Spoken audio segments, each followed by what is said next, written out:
Hey, you, listen up. The NFL season is rolling right along, and DraftKings, as an official sports betting partner of the NFL, is bringing you all the action and all the best deals. Look me in the eye. If you somehow have not signed up for DraftKings yet, well, I got a great deal for you.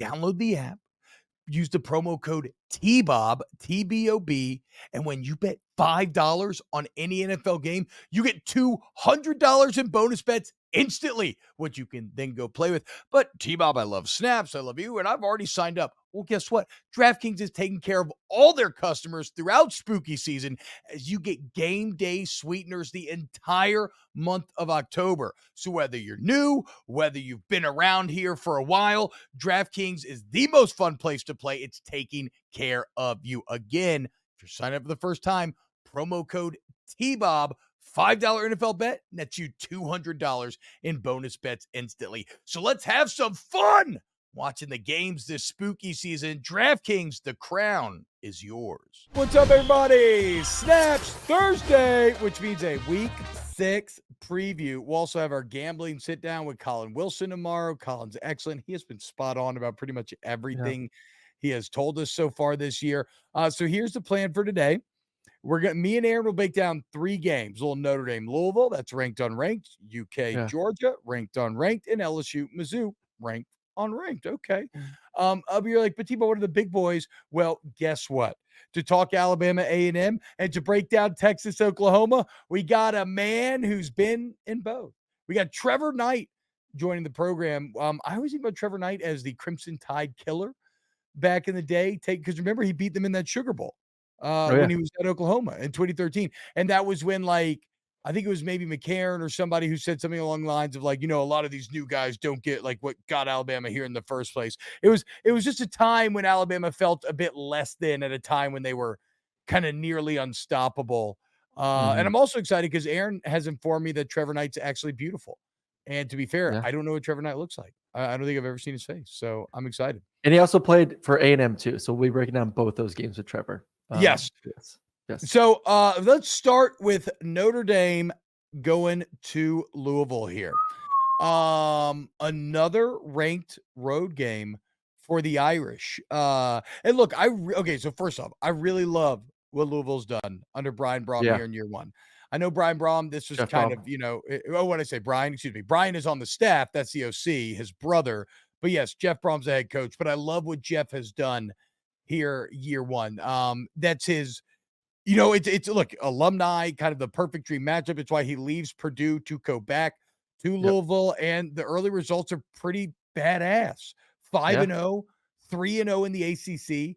They got a win over the Big Ten as they beat Indiana 21-14.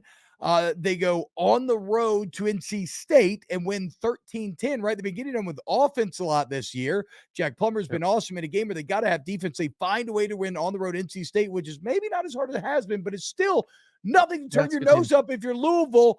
But, Aaron, at the end of the day, I still don't think they play anyone near Notre Dame. I like the Irish here, even if I am impressed with Louisville. Yeah, I mean, my one hesitation with Notre Dame is, can you play 3 ranked games in a row at that kind of level? Like, it's been 2 emotional weeks. Like, Ohio State was an emotional 4-quarter ball game that you lost with no time remaining. Duke took a heroic. I can never heroic. There we go. I just can't say it. You've been going to find a new word. Red River rivalry, and so you're trying to add heroic. You're trying to add an extra R. Yeah. All right. Well, anyways, it took Sam Hartman on a 4th and 17 to be able to come back and win that football game versus Duke. Like, it has been a hell of a roller coaster for Notre Dame over the past 2 weeks. The worry is, can you get up for back-to-back games? Yeah, like, you can get up for back-to-back. Can you get up for back-to-back games? This game being on the road. Louisville played on Friday night versus NC State. For those who don't remember that. Extra day. They get an extra day of rest, an extra day of preparing. Notre Dame's game was a late night game, like late night. So that's almost an even 2 days because by the time Notre Dame's able to get back and preparing for this game. So I would say there's a lot of advantage for Louisville in that sense of just where is Notre Dame physically and mentally when it comes to exhaustion. I mean, there's a reason why, like, it's hard for NFL teams to go undefeated like, because they have to every single week get Mhm. up to play incredible competition. Louisville's a very good football team. And I don't know what it is about Braum at his head coach, but it just seems like every year he wins one game that they're not supposed to win. Like going back to the side of Purdue, like Yeah, that's fair. always that That's one very game. fair. Like I think this could be that game. My one hesitation to fully jump on board with Louisville, and you brought up Plummer, who has been really good this season, is the turnovers. They have Yeah. not faced a Yeah. defense like Notre Dame. And you're at Yeah. home, which is an advantage, but this is a Notre Dame defense that doesn't really have a lot of holes, and they are going to make you pay if you're not absolutely perfect. So, has he been good? Yes. Has he had some turnover issues with six? That's also a problem. If he takes care of the football, I don't think Notre Dame runs away with it. And if Louisville can keep this thing close, does the Fighting Irish have the stamina to play another 4-quarter ball game? And You and know, I worry it about could that on go the road. either way, though. Sometimes if you're in those fights, you can almost get tempered like steel, right? Where it's like you're used to it. Okay, I've Mhm. been out here, and granted, although Louisville does have extra rest, they were in a battle last week as well. But I mean, Yeah, they I were. feel you that is because Notre Dame, you're right, had 2 weeks that wasn't just kind of taxing, but literally, in one game you're trying to stop an 80-yard last second game winning drive, and the Mhm. other one you're trying to affect one. And granted, you passed the test. Look, the bottom line though, you nailed it. It's a Notre Dame defense. Okay, what travels well? Defense and running the Run ball. game. What can Notre Yep. Dame do very well this year? Defense and running the ball. Oh, and then they have Sam Hartman, who's going to make solid Yeah. decisions and he can throw very well. So like eh, you look at Hartman and Plummer. Plummer's way more apt to turn the ball over. I think Notre Dame's a better team to begin with. I get they're tired. I get the rest for Louisville. I get it's on the road, but you got me fucked up if you think I'm bailing on the Irish now. Okay, I still think the Irish are very good.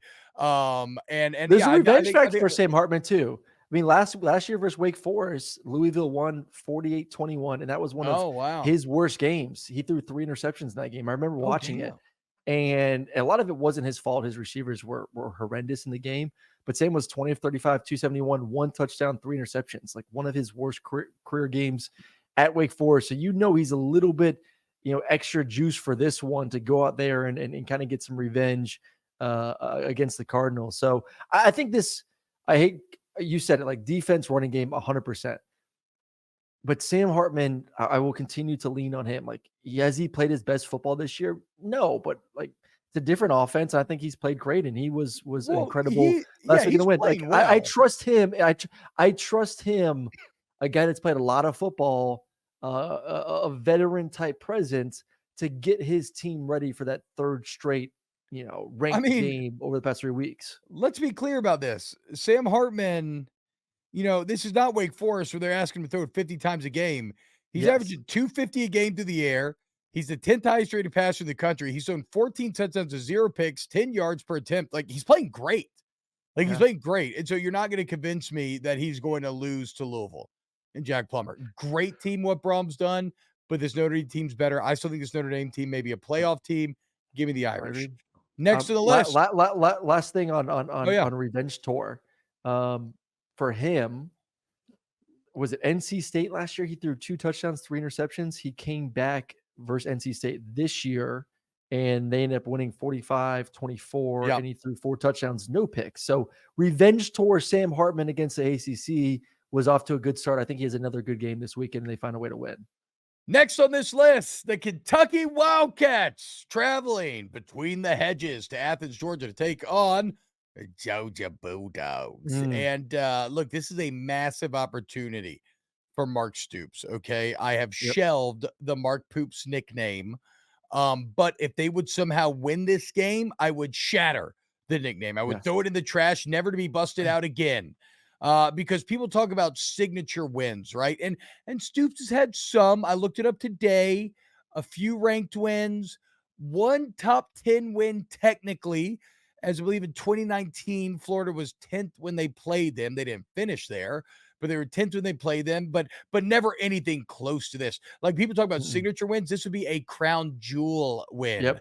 for Mark Stoops. The problem is, Aaron, although it would maybe appear that Kentucky, because they run the ball so well, is somewhat well suited to taking advantage of Georgia, I don't believe in Devin Leary, and I Yep. just cannot fathom that if Georgia knows you want to run the ball like you do, Mhm. and you can't really throw it, like, I cannot fathom that Georgia can't focus in and create a game plan to force Kentucky and force Devin Leary to try to beat you.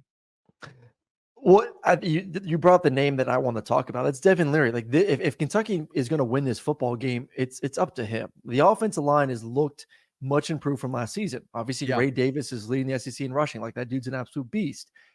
You have receivers like Robinson, Brown, and Key. Like you have three very talented guys, and you listen to some of the comments from the coaching staff. Like they haven't been necessarily as ecstatic with how well those guys have performed. There's been some drop issues, some Mhm. miscommunication, but there's still talent there.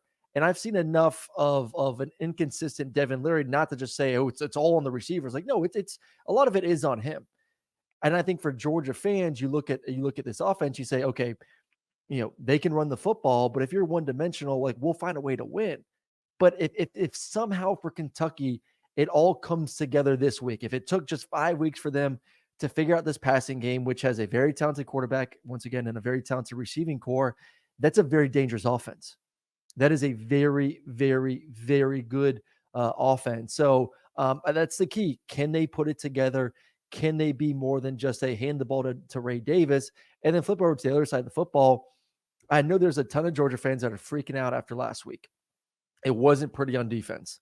Auburn had their way. Auburn was able to run the ball effectively, but you and I talked about this. It was essentially going up against a triple option offense. Yeah. Very It get it difficult to yeah. prepare for.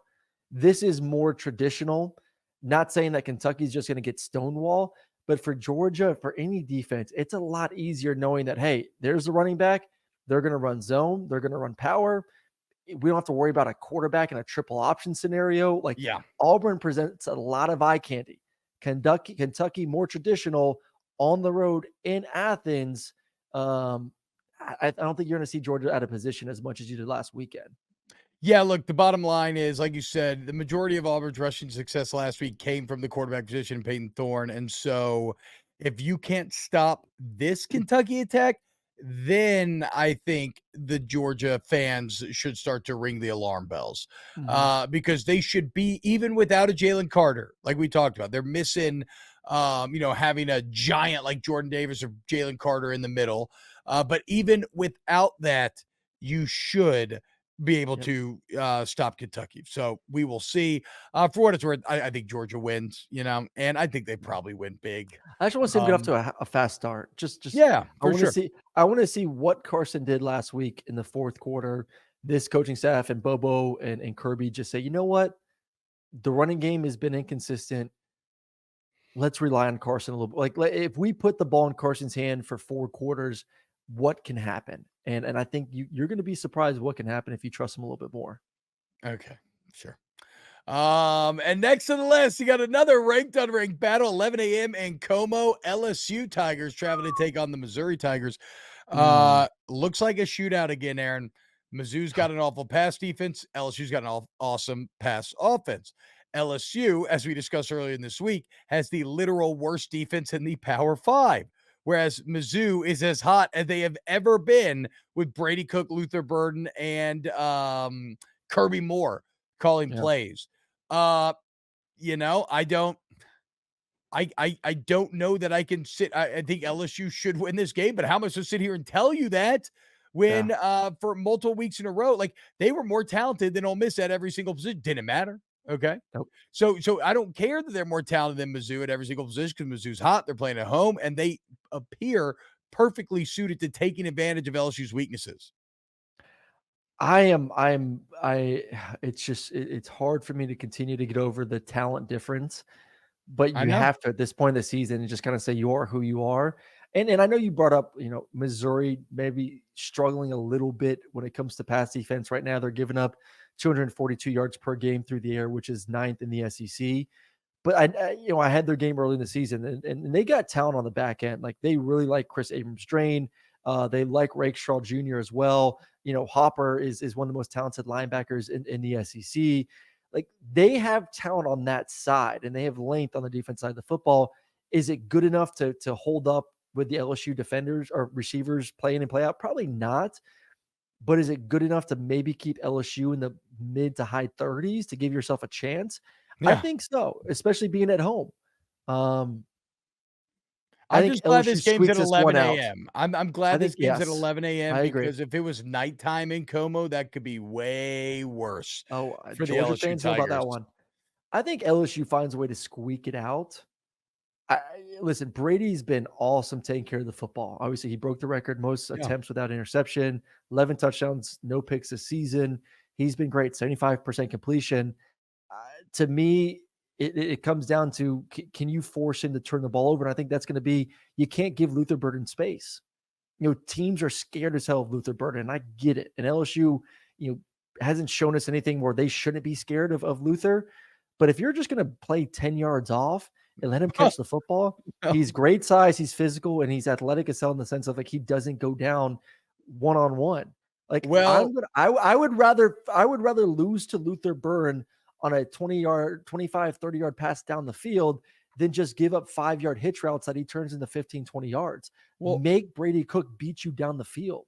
guess what, Aaron Murray? They are going to give him 10 yards of space I know because it's stupid. LSU runs quarters and cover 3 40% of the I know. time right now. And here's what I was looking for. SEC Mike, my guy, every week he looks at the biggest mismatches based on EPA. And all you Yep. need to know about EPA again is that it's a metric of it's a very accepted metric amongst football minds of determining who's good, who's bad on a per play basis, and it's always a good indicator of who's good and bad. So right now in EPA, the biggest mismatches this week: Mizzou's offense number 18 in EPA, LSU's defense 130. LSU pass offense number 3 in EPA, Mizzou pass defense 107. Mm, When Mizzou's throwing the ball, they're number 7, LSU's pass defense 130. So as you can see, it is good on bad on good on bad, and maybe who has the ball last will determine this one. Here's my goal if you're an LSU fan: stop him 50% of the time. If you can stop them from scoring on 1 out of every 2 drives, you'll probably have a pretty good chance of oh, winning the game. Again, for reference, LSU stops teams 42% of the mm, time, which is dead last in Power 5 and 125th in the country. God, Awful. pitiful.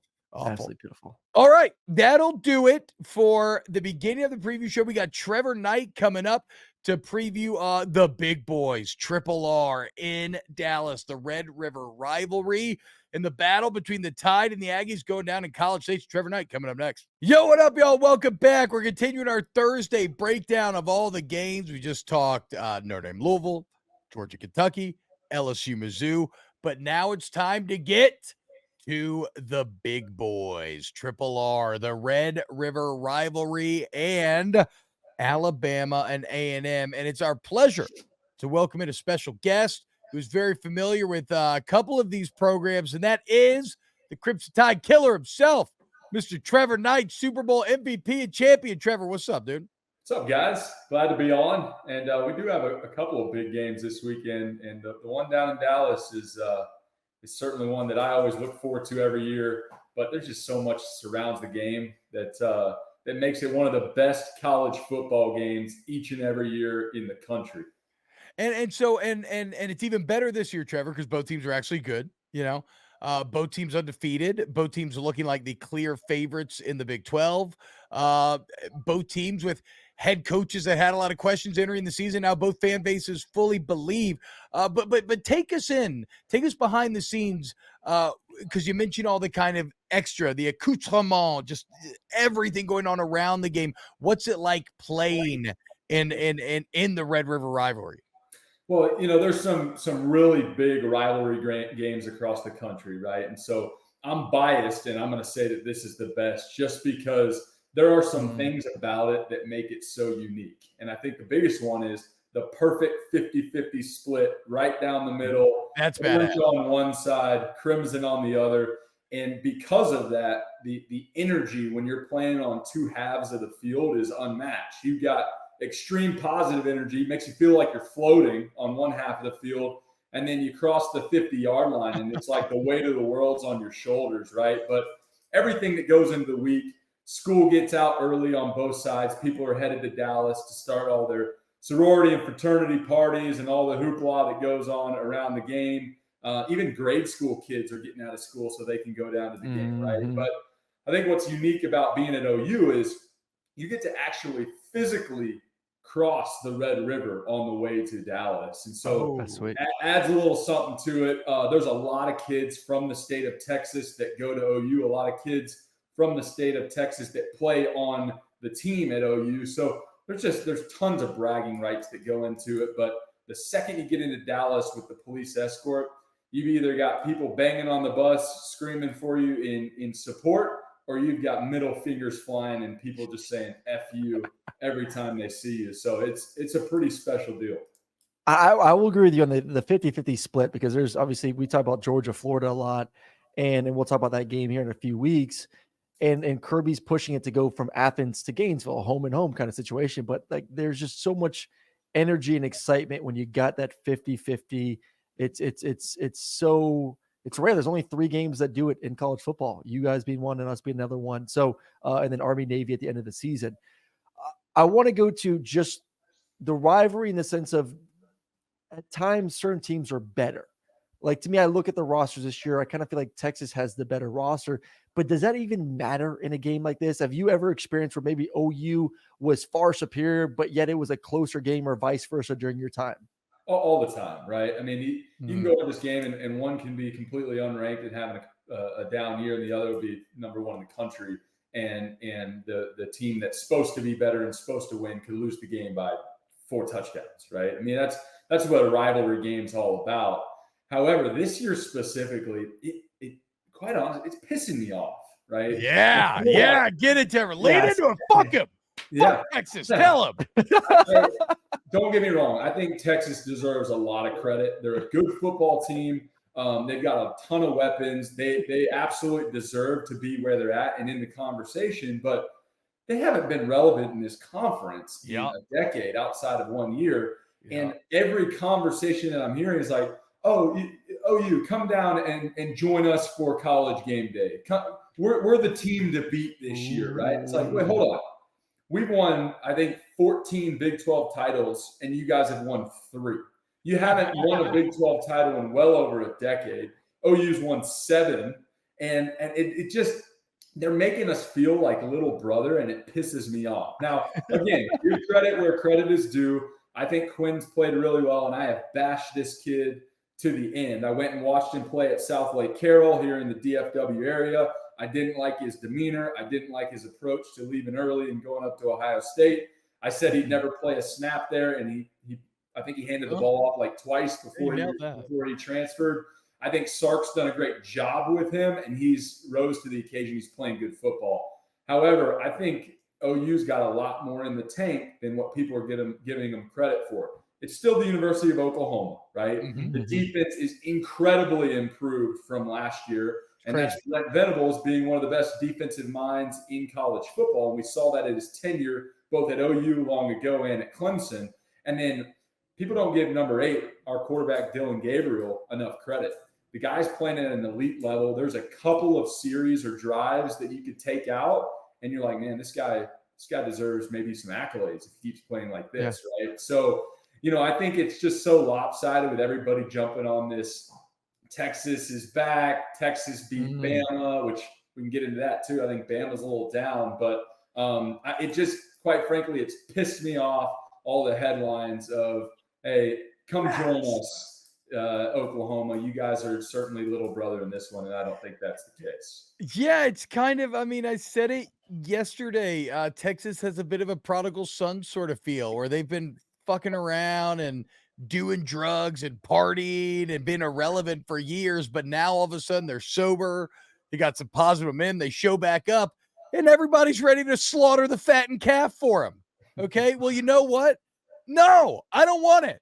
Okay, I'm Boomer Sooner this weekend. Trevor convinced me to fuck Texas. Let's go. No, don't do it. Come on, Venables. Don't do Get it. They get the better team. Granted. Okay, and full disclosure, I did also talk a ton of shit about Brent Venables this offseason. Okay, so I talked a lot of trash about both. And it looks like I'm probably wrong on both, because you mentioned it. The defensive improvement has been astounding. It was the most disappointing part last year. How do you have Brent Venables and you're so bad? defensively. If OU is going to beat Texas on Saturday, because like right now, OU has the better numbers, Texas has the better resume. Trevor, as you see it, if OU is going to beat Texas, what are your keys? What do you think the Sooners have to do to come out on top? Well, we'll start on the defensive side of the ball. We've played really stout. However, last week against Iowa State, on 2 occasions, we just had some miscommunication in the back end, which was uncharacteristic given the first couple of games of the year.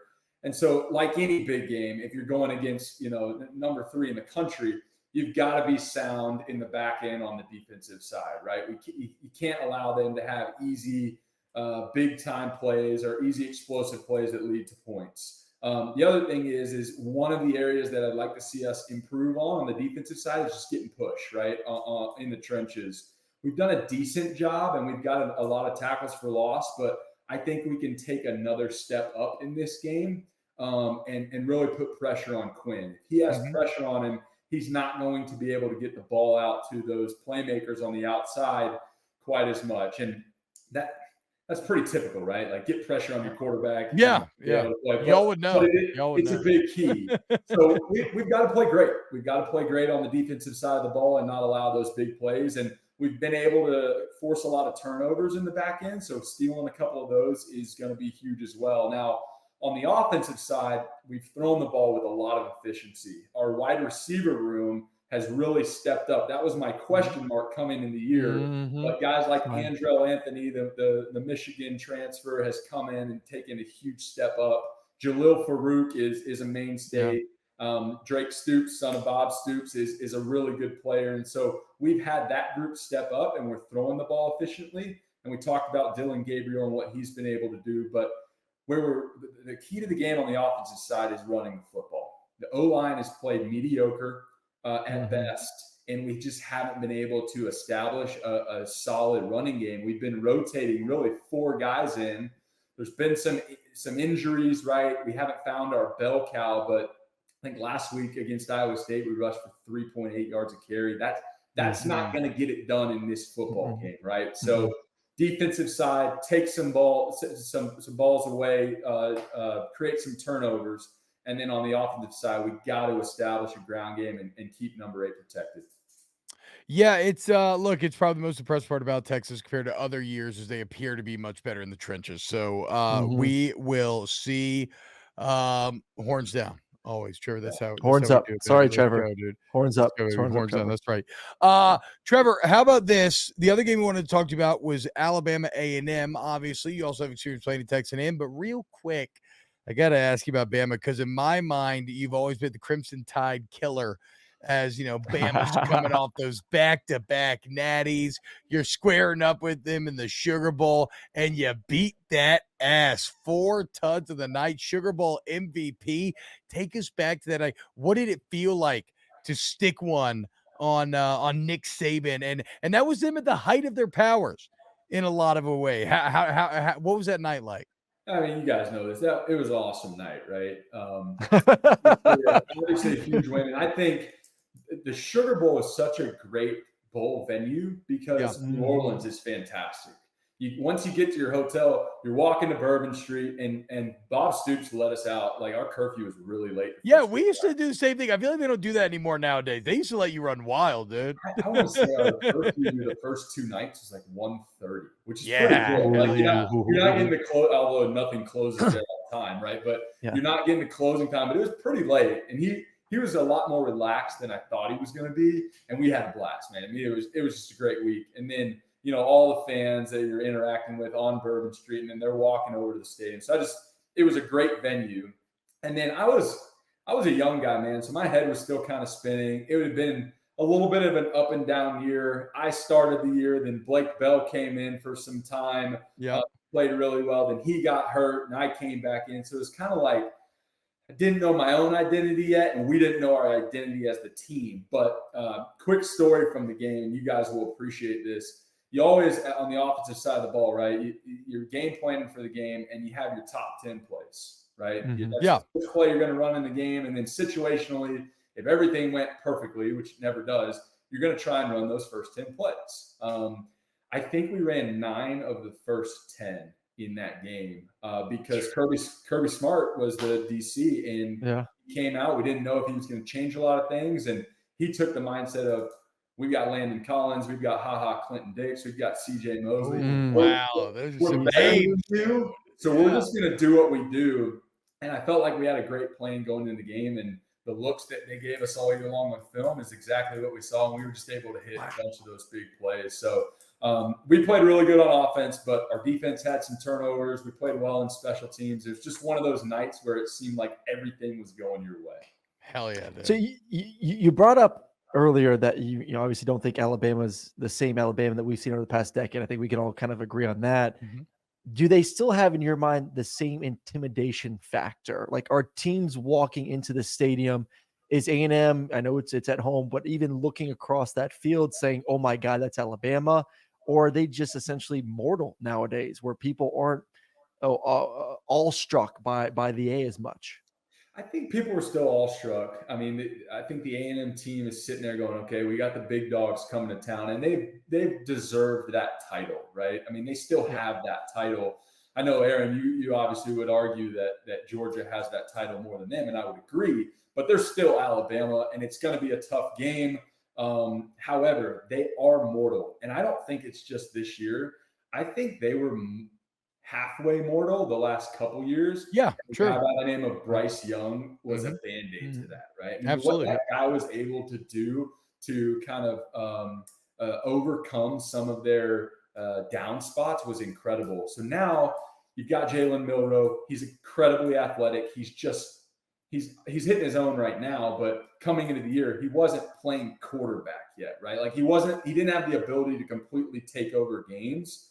And then you've got a little bit of a conversation on the defensive side too, coming into the year. Are they the defense of Alabama's past? And my answer is no. So they're playing a lot better now, which doesn't bode well for the Aggies this weekend, but they're still Alabama. Are they a little bit more mortal than normal? Yes, especially because they have the blemish in the Texas game, but the A&M guys are still going to be a little bit scared coming into this one. And scared is not the right word, but you know. but it's in College Station, okay? Yeah. And maybe not even behind Auburn, because I've called Auburn kind of like the Taliban of college football. A&M is like the Jim Jones Waco group of college football. Like, they will do anything for the Aggies. And that stadium is going to be packed. How much of a factor is A&M getting this game at home this year?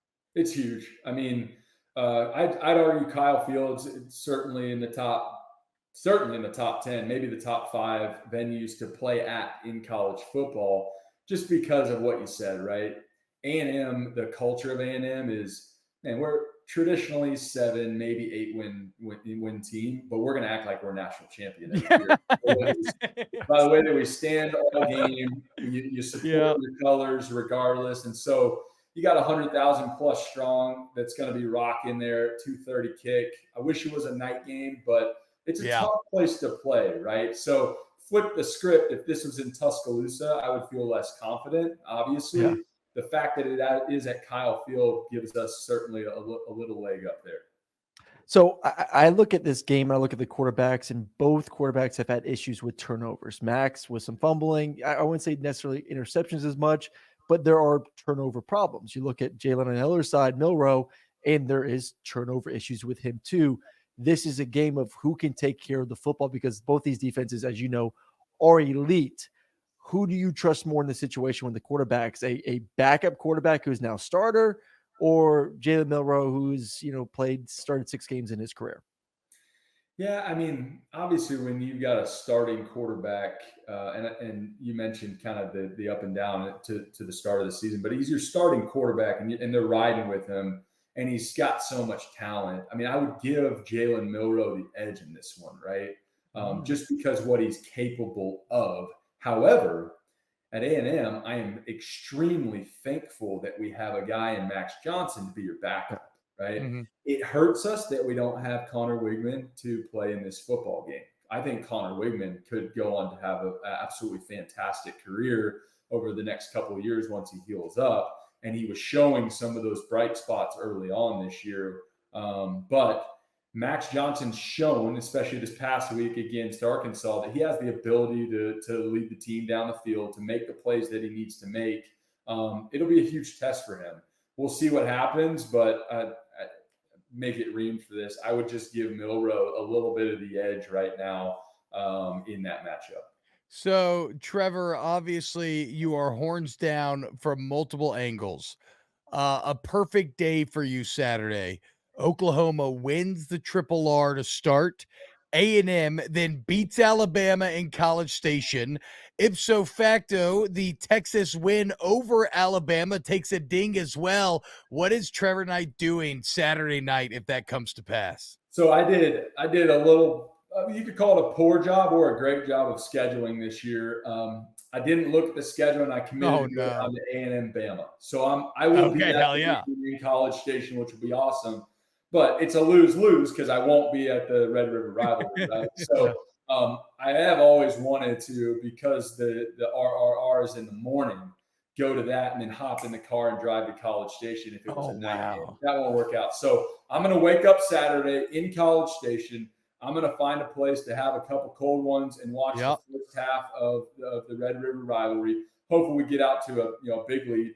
Then I'm going to head over to the stadium, find myself a TV to keep watching, and then I'll keep up with it on my phone, hopefully for the last few minutes while I'm down on the sideline in Kyle Field getting ready to whoop up on the Crimson Tide. You can always jump in the PJ with Greg Sankey. I know he's going to go watch Texas Oklahoma. I'm sure he's going to find his way over to A&M. Oh, wow. Why don't you give him a call for me? That'd be perfect. Yeah, I'll give him a call for you. But my boy needs a win. To answer your question, I'll be moseying around Northgate and finding an additional couple of colder ones to cap the night off. Hey, so when Oklahoma joins the conference next year and Oklahoma starts playing A&M more often, like where's your allegiance lie in this one? Like which team you rocking? I think my allegiance will lie to allocated bourbon on those Saturdays. Pour a nice full glass of bourbon, sit back and enjoy. But it hasn't happened yet, so I don't know. I don't know how I'm going to feel. I played 4 years at OU, loved every second of it, played a lot of ball, still consider myself a Sooner and get up there often. And then the chance to go down and finish my career out at A&M and got a degree from there and consider myself an Aggie. I mean, I truly do split my chest in terms of love both of these programs. And so it'll be interesting going into next year, just kind of trying to decide which way am I leaning on any given Saturday. I'll probably never reveal that to the public, but there may be something. Were you the same number at both spots? Were you same number? I was number 9 at OU, number 8 at A&M. I was gonna say that you could do like a split jersey if you had the same number, but it's a couple nice jerseys to throw on the wall, though, dude. Those are two cool jerseys to have on the wall. Yes. It's not quite JT Daniels levels, the GOAT.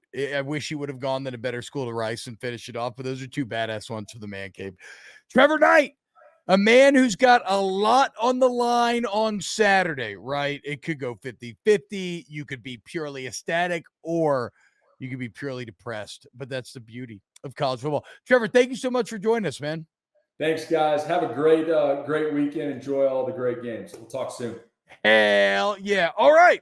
Remember, Snaps tomorrow. We got our gambling with Colin Wilson. You're going to want to tune in for that. And we'll catch you next time. YouTube.com/@VolumeSnaps. Talk to you later.